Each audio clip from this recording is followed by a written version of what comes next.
বাংলাদেশের বিগত 15 বছরে ইসলামের উপর জুলুম অত্যাচার প্রমাণ করেছে। আগামীর বাংলাদেশ ইসলামের বাংলাদেশ হবে, স্লোগানে উঠাতে হবে। 53 বছর দেখেছি, সব দল দেখা শেষ। আগামীর বাংলাদেশ হোক ইসলামের বাংলাদেশ।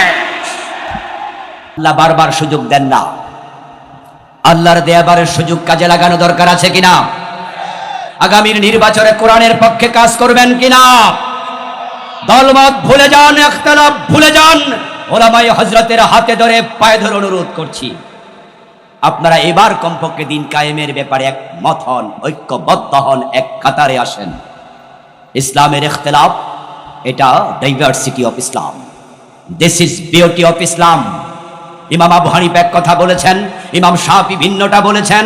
কেউ হাত নাভির উপরে বাঁধবে, কেউ বুকের উপরে বাঁধবে, কেউ আমিন জোরে বলবে, কেউ আস্তে বলবে, কিন্তু দলিল তো আমরা হাদিসে খুঁজি। কেন জোরে আমিন বলেন? হাদিসে আছে। আপনি কেন আস্তে বলেন? হাদিসে আছে।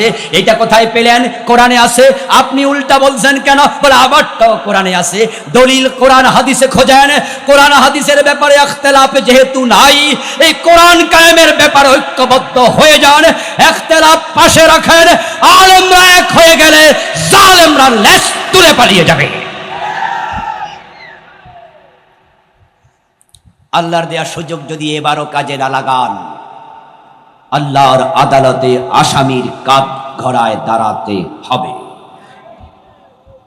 এজন্য আসুন আমরা আলেমরা এবার এক হয়ে যাই। আলেমরা এক হলে সাধারণ মানুষ জিন্দাবাদ বলে পিছনে করুন। তারা আলেমদের দিকে তাকিয়ে আছে। দিন কায়েমের পথে নবীরা এতটাই সচেষ্ট ছিলেন, বদ্ধপরিকর ছিলেন। নবী মুহাম্মদ সাল্লাল্লাহু আলাইহি ওয়াসাল্লামকে জন্য অনেক বড় ত্যাগের মুখোমুখি হওয়া লেগেছে। ইব্রাহিম নবীকে আগুনে পড়া লেগেছে, মূসা নবীকে দেশ ত্যাগ করা লেগেছে, নবী মুহাম্মদকে 3 বছর শিবে আবি তালেবের জেলখানায় সময় কাটানো লেগেছে, নবী মুহাম্মদকে ওদের দিন দাঁত দেয়া লেগেছে। তায়েফের মাঠে রক্তাক্ত হয়েছেন, তার মাঝে একটা পশমের জায়গা বাকি ছিল না যেখানে রক্তের দাগ লাগে নাই। একই কাজ পরবর্তী উম্মতেরা করেছে। সুম্মাল আমসালু ফাল আমসাল।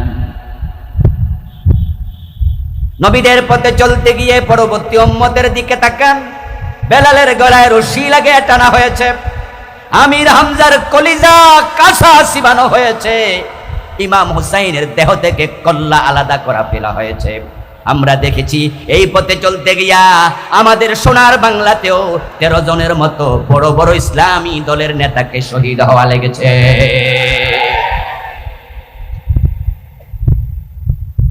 বড় কঠিন একটি দায়িত্ব আল্লাহ আমাদের দিলেন। নবী এবং রাসূলগণ যে দায়িত্ব পালন করলেন, সে দায়িত্বের সাথে দ্বিমত করার সুযোগ উম্মতের থাকে না।